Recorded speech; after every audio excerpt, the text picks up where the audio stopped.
ಅದೇ ಡಿ ಸಿ ಅವ್ರ ಜೊತೆ ಮಾತನಾಡ್ತಿದ್ದೀನಿ. I have a meeting. ಅದರ ಜೊತೆಗೆ ಸನ್ಮಾನ್ಯ ಮುಖ್ಯಮಂತ್ರಿಗಳು ನಮಗೆ ತಾಕೀತು ಮಾಡಿದ್ದಾರೆ ಎಲ್ಲ ತಾಲೂಕುಗಳಿಗೆ ಹೋಗ್ಬೇಕಂತೇಳಿ. ಸೊ ಇವತ್ತು ಇನ್ನೂ 2-3 ದಿನ ಎಲ್ಲ ತಾಲೂಕುಗಳಿಗೆ ಹೋಗಿ ಏನು ಸ್ಟಾಕ್ ಇದೆ, ಏನು ಸಿಚುವೇಶನ್ ಇದೆ, ನೇರವಾಗಿ ರೈತರು ಮಾತಾಡೋದಾಗಿರಲಿ ಅಥವಾ ಸಂಬಂಧಪಟ್ಟಿರ್ತಕ್ಕಂಥ ಹಳ್ಳಿಗಳಿಗೆ ಹೋಗೋದಾಗಿರಲಿ, ಸಂಪೂರ್ಣ ಮಾಹಿತಿ ಸರ್ಕಾರಕ್ಕೆ ಒಪ್ಪಿಸ್ತಕ್ಕಂಥದ್ದು ಕೆಲಸ ನಾವು ಮಾಡ್ತೀವಿ 2-3 ದಿನದಲ್ಲಿ. ಈಗಾಗಲೇ ಜನರೆಲ್ಲ ಜಮೀನುಗಳ ಹರಗುವಂಥ ಪರಿಸ್ಥಿತಿ ಬಂದಿದೆ ಸರ್. ಯಾಕೋ ತಡ ಆಯ್ತು ಸರ್ ಸರ್ಕಾರದಿಂದ? ತಡ ಏನಾಗಿಲ್ಲ ನೋಡಿ, ಯಾಕಂತಂದರೆ ಡಿ ಸಿಗಳು ಆಲ್ರೆಡಿ ಇಡೀ ಕರ್ನಾಟಕದಲ್ಲಿ ಎಲ್ಲ ಡಿ ಸಿಗಳು ತಿರುಗಾಡಿದ್ದಾರೆ. ಸೊ ಗ್ರೌಂಡ್ ಸಿಚುವೇಶನ್ ಏನಿದೆ ಅಂತೇಳಿ ಸಂಪೂರ್ಣ ಮಾಹಿತಿ ಸರ್ಕಾರ ಹತ್ರ ಇದೆ. ಈಗ ನಾವೇನು ಹೊಸದಾಗಿ ಸಚಿವರುಗಳು ಮತ್ತೆ ತಿರ್ಗಾ ಆಗಿದ್ದೀವಿ, ಮತ್ತು ಇನ್ನೊಂದ್ಸಲಿ ತಾಕೀತು ಮಾಡಿ ನಮಗೆ ಹೇಳಿದ್ದಾರೆ, as given us guidance that we have to go everywhere ಅಂತೇಳಿ ಹೋಗ್ತಾ ಇದ್ದೀವಿ. ಈಗ ಸರ್ ಎಲ್ಲ ಜಿಲ್ಲಾಧಿಕಾರಿಗಳು ಹೋಗ್ಯಾರ ಅನ್ಸುತ್ತೆ. ನಮ್ಮ ಧಾರವಾಡ ಜಿಲ್ಲಾಧಿಕಾರಿ ಮಾತ್ರ ನಿನ್ನೆ ಹೋಗ್ಯಾರ ಅಷ್ಟೇ. ನಿನ್ನೆ ಬಿಟ್ಟರೆ ಯಾವತ್ತೂ ಹೋಗಿಲ್ಲ, ಎಲ್ಲಿ ಹೋಗಿಲ್ಲ.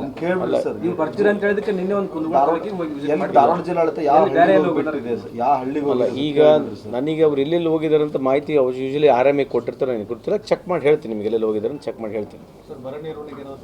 ಹೇಳಿದ್ರಿ ಅಲ್ಲ, 100% ಗೈಡ್ಲೈನ್ಸ್ ಇದೆ, ಕೇಂದ್ರ ಸರ್ಕಾರದ ಗೈಡ್ಲೈನ್ಸ್ ಇರುತ್ತೆ. ಗೈಡ್ಲೈನ್ಸ್ ಪ್ರಕಾರ ಬರ ಘೋಷಿತ ಮಾಡಬೇಕಂದ್ರೆ ಆ ಗೈಡ್ಲೈನ್ಸ್ ಇರ್ತದೆ. ಆ ಗೈಡ್ಲೈನ್ಸ್ ಒಳಗೆ ಯಾವ ಬರ್ತವೆ ಚೆಕ್ ಮಾಡಬೇಕಾಗುತ್ತೆ. ಇವತ್ತು BJP ಸಹ ತಮ್ಮ ಜಿದ್ದಿಗೆ ಬಿದ್ದು ಇವತ್ತು ಅದಕ್ಕೆ ಧಾರವಾಡ ಜಿಲ್ಲೆಗೆ ಭೇಟಿ ಕೊಡ್ತಿದೆ ಸರ್, ಬರ ತಂಡ ಸರ್. ಒಳ್ಳೆಯದಲ್ಲ, ವೆಲ್ಕಮ್ ದೆಮ್. ಅವರು ಆ ಥರ ಮಾಡಿ ಅದನ್ನು ಕೇಂದ್ರ ಸರ್ಕಾರಕ್ಕೆ ಅವರು ಕಳಿಸಿದ್ರೆ ನಮಗೆ ಅನುಕೂಲ ಆಗುತ್ತೆ, ನಮ್ಮ ರಾಜ್ಯಕ್ಕೆ ಅನುಕೂಲ ಆಗುತ್ತೆ. Welcome them. ಅವರು ಹೇಳೋದು ಕರೆಕ್ಟ್ ಇದೆ. ಅವರು ಸ್ವಲ್ಪ ನಾವು 10,000 ಕೊಟ್ಟರೆ ಅವರು ಒಂದು 50,000 ಕೇಳ್ರಿ. ಅಲ್ಲಿ ನಾವು ಅವ್ರಿಗೆ ಕೇಳಿ ಸ್ವಲ್ಪ 50,000 ಕೋಟಿ ಕೇಳಿ. ಯಾಕಂದರೆ ಎಲ್ಲ ನಾವು ಕಳೆದ 3 ವರ್ಷಗಳಿಂದ ಕೇಂದ್ರ ಸರ್ಕಾರದಿಂದ ನಮಗೆ ಯಾವ ರೀತಿಯಾದಂಥ ಸಪೋರ್ಟ್ ಸಿಕ್ಕಿಲ್ಲ ಅಂತ ಭಾಳ ಸಲ ನಾವು ಬಹಿರಂಗವಾಗಿ ಕೂಡ ಹೇಳಿದ್ದೀವಿ. ಸೊ ಯಾವುದೇ ರೀತಿಯಾದ ಸಪೋರ್ಟ್ ನಮಗೆ ಕೇಂದ್ರ ಸರ್ಕಾರದಿಂದ ಯಾವಾಗ ಕಾಂಗ್ರೆಸ್ ಸರ್ಕಾರಗಳು ಇದ್ದಾವೆ ರಾಜ್ಯದಲ್ಲಿ ಯಾವಾಗಲೂ ಮಲ್ತಾ ಇದ್ರು ಆಗಿರ್ತಕ್ಕಂಥದ್ದು ಮೇಲ್ನೋಟಕ್ಕಲ್ಲ, ವಾಸ್ತವಾಂಶ ಕೂಡ ಇದೆ. ಸೊ ಅದರ ಬಗ್ಗೆ ಈಗ ಚರ್ಚೆ ಮಾಡ್ತಕ್ಕಂಥ ಅವಶ್ಯಕತೆ ಇಲ್ಲ ಅಂತ ನಾನು ಭಾವಿಸ್ತೇನೆ ಸದ್ಯದಲ್ಲಿ. ಓವರಾಲ್ ಅದು ಇವತ್ತಿನ ಇವ್ರು just have landed. So overall 34% ಕಮ್ಮಿ ಇದೆ ಅಂತ ಹೇಳಿರ್ತಕ್ಕಂಥ ಮಾಹಿತಿ ಇದೆ. ಸೊ ಯಾವ crop wise we have got round boat, if I am not wrong, ನಮಗೆ 3 lakh ಹೆಕ್ಟರ್ಸ್ ಅಷ್ಟು ನಮ್ಮದು ಇಲ್ಲಿ ಇರ್ತಕ್ಕಂಥದ್ದು ಏರಿಯಬಲ್ ಲ್ಯಾಂಡ್ ಇದೆ.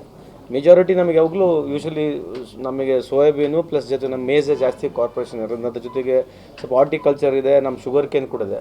ಹಂಗಾಗಿ ಸಂಪೂರ್ಣವಾಗಿ ಸ್ಟ್ಯಾಟಿಸ್ಟಿಕ್ಸ್ ನನಗೆ ಇನ್ನೂ ಸಿಕ್ಕಿಲ್ಲ, ತರಲಿಕ್ಕೆ ಹೇಳಿದ್ದೀನಿ, ತರ್ತಾರೆ ಅನಿಸುತ್ತೆ. ಕೇಂದ್ರದಿಂದ ಸರಿಯಾಗಿ ದುಡ್ಡು ಬರ್ತಲ್ಲ ಬರ ಇದರಲ್ಲಿ.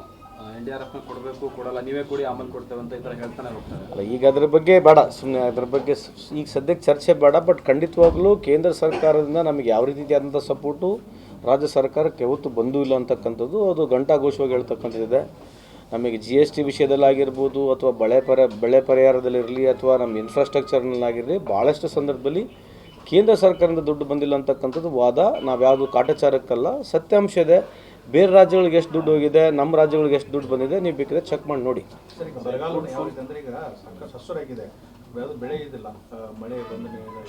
ಅಲ್ಲ, ಕಾಣಲಿಕ್ಕೆ ಮೇಲ್ನೋಟದಲ್ಲಿ ಬೆಳೆ ಕಾಣುತ್ತೆ, ಒಳಗಡೆ ಇದ್ರೆ ಹೋದರೆ ಅಲ್ಲಿ ಹೋದ ತಕ್ಷಣ ನೀವು ಫೀಲ್ಡಿಗೆ ಹೋದಾಗ ಇಲ್ಲ ಅಂತಕ್ಕಂಥದ್ದು ಇದೆ, ಸರಿ ಇದೆ ಅವ್ರು ಹೇಳ್ತಕ್ಕಂಥದ್ದು. ಅದನ್ನೇ ಪರಿಶೀಲನೆ ಮಾಡಿ ಸರ್ವೆ ನಂಬರ್ ವೈಸ್ ನಾವು ಕಳೆದ ವರ್ಷ ಯಾವ ರೀತಿ ಮಾಡಿದ್ದು ಇದೆ ಸರ್ವೆ ನಂಬರ್ ವೈಸ್ ಮಾಡಿಬಿಟ್ಟು ಸರ್ಕಾರಕ್ಕೆ ಕಳಿಸ್ತಕ್ಕಂಥ ಕೆಲಸ ನಮ್ಮ ಜವಾಬ್ದಾರಿ ಮಾಡ್ತೀವಿ. ಇನ್ನೊಂದು ಪ್ರಮುಖವಾಗಿ ಆಗ್ರಹ ಮಾಡ್ತಾ ಇರೋದು ಬೆಳೆ ವಿಮೆಯಲ್ಲಿ ದೊಡ್ಡ ಮಟ್ಟದ ಗೋಲ್ಮಾಲ್ ಆಗ್ತದೆ. ಪ್ರತಿ ವರ್ಷ ನಾವು ವಿಮೆ ಕಂತನ್ನು ಕಟ್ತೀವಿ, ಬಟ್ ಬೆಳೆ ವಿಮೆ ಬರೋದಿಲ್ಲ. ಅಲ್ಲ, ಅದರಲ್ಲಿ ನಾನು ಕೂಡ ಭಾಳ ಸಕ್ರಿಯವಾಗಿ ಅವ್ರನ್ನ ಒಪ್ತೀನಿ ಕೆಲವು ಸಂದರ್ಭದಲ್ಲಿ. ಯಾಕಂದರೆ ಅದು ಲಾಜಿಕಲ್ ಇನ್ಶೂರೆನ್ಸ್ ಕಂಪ್ನಿಗಳು ಸರ್ಕಾರಗಳಲ್ಲಿ ಬದಲಾವಣೆ ಬರಬೇಕಂತಕ್ಕಂಥದ್ದು ನಾನೇ ಹಲವಾರು ಸರಿ ಡಿ ಸಿ ನಾವು ನೇತೃತ್ವದಲ್ಲಿ ಮೀಟಿಂಗ್ ಮಾಡಿಬಿಟ್ಟು ಸಚಿವರಿಗೆ ಕಂಡುಬಿಟ್ಟು ಆ ನಾಮ್ಸ್ಗಳನ್ನು ಏನು ಚೇಂಜ್ ಮಾಡಬೇಕು. ಯಾಕಂದರೆ ಮಿನಿಮಮ್ ಫಿಕ್ಸೇಷನ್ ನಾಮ್ಸ್ ಏನಿದೆ ಅದರಲ್ಲಿ ಆ ಇನ್ಶೂರೆನ್ಸ್ ಕಂಪ್ನಿಗಳಲ್ಲಿ ಅದರಲ್ಲಿ ಚೇಂಜ್ ಆಗಬೇಕಂತಕ್ಕಂಥದ್ದು ನಮ್ಮದು ವಾದ ಇದೆ. ಬಟ್ ಅಲ್ಲಿ ಇಲ್ಲೇ ಮಾಡೋಕ್ಕಾಗಲ್ಲ. ಕಮಿಷನರ್ಗೆ ಹೇಳಿ, ಮಿನಿಸ್ಟ್ರಿಗೆ ಹೇಳಿ, ಅಲ್ಲಿ ಕೇಂದ್ರಕ್ಕೂ ನಾವು ಅದನ್ನು ಗಮನ ತಂದಿದ್ದೀವಿ, ಬರ್ದಿದ್ದೀವಿ ಕೂಡ, ಲೆಟರ್ ಕೂಡ ಬರ್ದಿದ್ದೀವಿ. ಮಧ್ಯಂತರ ಬೆಳೆ ಪರಿಹಾರ ಕೊಡಬೇಕು ಅನ್ನೋದು ರೈತರ ಆಗ್ರಹ ಸರ್. ಮಧ್ಯಂತರ ಕೊಡಲಿ, ಆಮೇಲೆ ಕೊಡಲಿ, ಮಧ್ಯಂತರ ಕೊಟ್ಟು ಅನ್ನೋದು ಅಲ್ಲ. ಅವ್ರು ರೈತರು ಹೋರಾಟ, ಅವ್ರು ಏನು ಮನವಿ ಇದೆ ಅದು ಸರಿ ಇದೆ ಅಂತ ನಾನು ವೈಯಕ್ತಿಕವಾಗಿ. ಬಟ್ ನಾವು ಹೋಗಬೇಕಲ್ಲ, ನಾವು ರಿಪೋರ್ಟ್ ಎಲ್ಲಿವರೆಗೆ ಹೋಗೋದಿಲ್ಲ, ಸರ್ಕಾರ ತೀರ್ಮಾನ ಮಾಡಬೇಕಾಗುತ್ತೆ. ಮುಖ್ಯಮಂತ್ರಿಗಳು ಹೇಳಿದಾಗ 2-3 ದಿನದಲ್ಲಿ ಆಗ್ಬೋದು ಪೋರ್ಟ್ಫೋಲಿಯೋ ಅಲಾಟ್ಮೆಂಟ್ ಆಗ್ಬೋದು.